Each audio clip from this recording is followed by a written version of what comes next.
الحمد لله حمدا دائما مع دوامك، ولك الحمد حمدا خالدا مع خلودك، الذي قال: واما بنعمه ربك فحدث. وقال ايضا: واذ تاذن ربكم لئن شكرتم لازيدنكم. والصلاه والسلام على سيدنا وسندنا وحبيبنا حبيب رب العالمين محمد بن عبد الله مسك ختام الانبياء وباب وصول الأولياء وحجة العلماء ومحجة الأصفياء، الذي قال: يقول الرب تبارك وتعالى: عبدي إذا لم تشكر من أجريت الخير على يديه لم تشكرني. وقال: من لم يشكر الناس لم يشكر الله.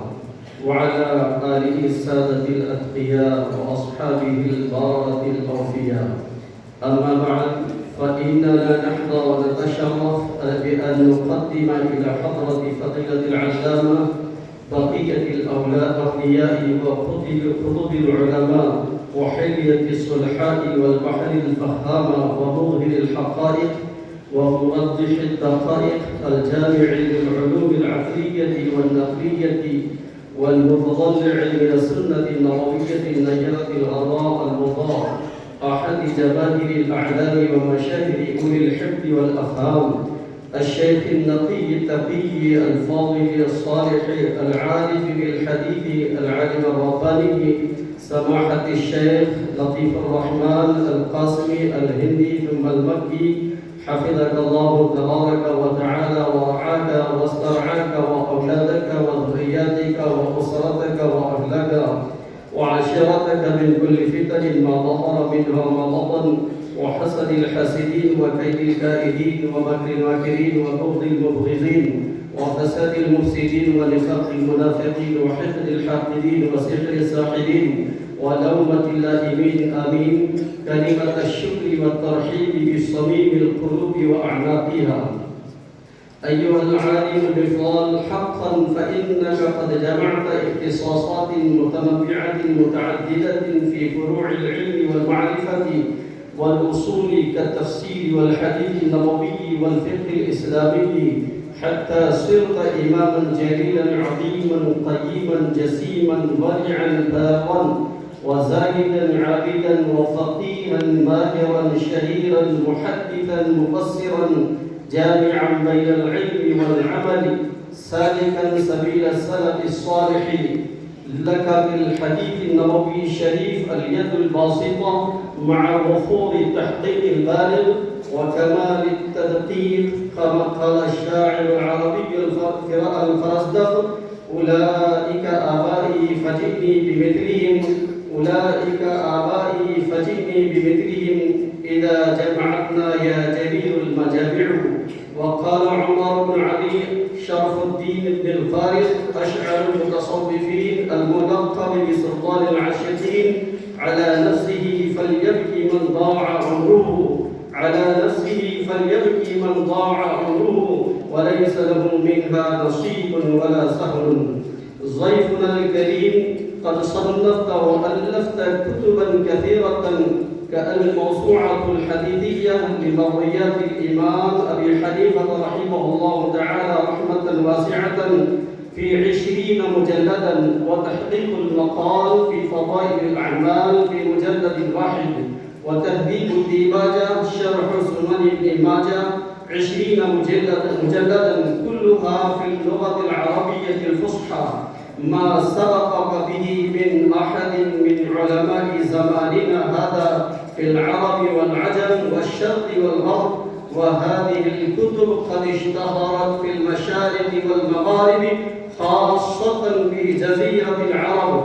أيها المنعم الأمثل، وفي الواقع قد لاقت كتبك هذه كلها قبول العلماء الصالحين، وذاع صيتها في أنحاء العالم وضواحيه كلها، وقد قيدك الله سبحانه وتعالى بخدمة علوم السنة النبوية المطهرة، فقمت بحفظها والذب عنها حتى وصلت إلينا غضة طرية لامعة مضية.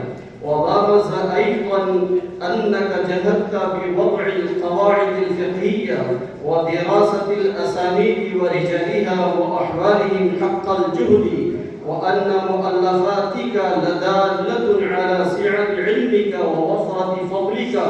حقا لك اليد الطولى في علم الحديث ومعرفة أحوال الرجال، بل في كثير من العلوم والمعارف والحقائق. وشرح الله عز من قائل صدرك وأراد بك خيرا، وكيف لا، وقد قال رسول الله صلى الله عليه وسلم: من يرد الله به خيرا يفقهه في الدين. فإنك لا ترى إلا ومعك كتاب أو بين يدي شيخ، فلازمت الشيخ الأعظم فضيلة العلامة الفخام الحافظ مولانا ذو الفقار أحمد حفظه الله ورعاه، وألبسه حلى الصحة والعافية من سنوات عديدة، راغبا في العلوم مليعا في التعلم والتعليم، حتى يشار إليك بالبنان ويقصد إليك في طلب العلم وإصلاح القلب من أرجاء العالم. فالعلماء المخلصون والطلاب العارفون يرتشفون من رحيقك الذي لو شبه بالرحيق المختوم، وينهلون من معينك ويبدعون في رياض علومك إن شاء الله عزيز، وما ذلك على الله بعزيز.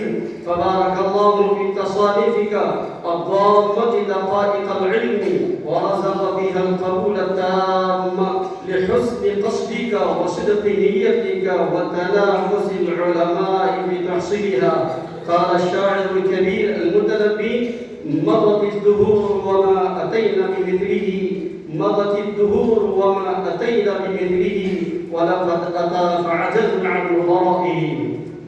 ونفعنا بك وبعلومك وسائر طلبة العلم، وجزاك الله عنا وعن سائر العلماء والمسلمين خيرا في الدنيا والعقبى. وتقبل الله مساعدك المكثفة الجليلة الواصبة، وأمد ظلك الظليل على الأمة المسلمة، وأبقاك إلى مدة مديدة بالصحة والعافية والسلامة حرزا للإسلام والمسلمين. وجزاك جزاء موفورا، وكان سعيك مشكورا، إنه سميع قريب مجيب الدعوات، والله على كل شيء قدير وبالإجابة جدير. آمين. فنرجو من علماء المكرمين المبجلين القادمين في رحاب الجامعة خالد بن الوليد، خاصة أرجو من فضيلة الشيخ عبد القدير المدني حفظه الله، والشيخ مولانا يوسف الندوي حفظه الله، وكذلك أرجو من فضيلة الشيخ عاصف القاسمي الملي حفظه الله، وكذلك أرجو من فضيلة الشيخ المفتي أنيس الرحمن الندوي حفظه الله، وكذلك أرجو من فضيلة الشيخ عبد الرشيد الإشاعتي، وكذلك أرجو من فضيلة الشيخ المفتي عبد العليم حفظهم الله أن يقوموا آخذين بكتاب الشيخ العلامة لطيف الرحمن القاسمي البهراجي حفظه الله تعالى، الكتاب المسمى تهذيب الديباجة شرح سنن ابن माजा। हमारे उलमा कराम से गुजारिश है हज़रत मौलाना अब्दुल कदीर मदनी, इसी तरह मौलाना यूसुफ साहब, हाफिज मौलाना आसिफ साहब, मुफ्ती अनीसुर रहमान साहब के किताब का इजरा आप अपने हाथों में एक किताब लेकर फरमाएं। और इसी तरीके से मैं हमारे मौलाना अब्दुल रशीद मदनी हफ़िज़हुल्लाह से दरख्वास्त करता हूँ कि वो हज़रत की खिदमत अक़दस में जो है वो कलिमा तशक्कुर सिबास नामा जो है हज़रत के हाथ मौलाना अब्दुल रशीद साहब मदनी, मुफ्ती अनीसुर रहमान, मौलाना आसिफ साहब, मौलाना यूसुफ साहब हफ़िज़हुल्लाह, इन उलमा कराम से गुजारिश है कि तो हज़रत के हाथों में जो है अपना ये सिबास नामा पेश करें जो आपके सामने पढ़कर सुनाया गया है।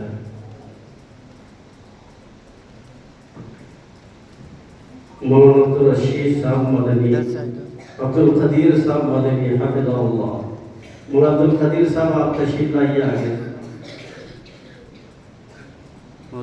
जज़ाकुमुल्लाह। حیاکم اللہ، اللہ جزائے خیر عطا فرمائے۔ اب ہم تمامی طلبہ سے، اساتذہ کرام سے، علماء سے، تمامی حضرات سے گزارش ہے کہ سنجیدگی کے ساتھ بیٹھے، انشاءاللہ حضرت کی بات شروع ہوگی۔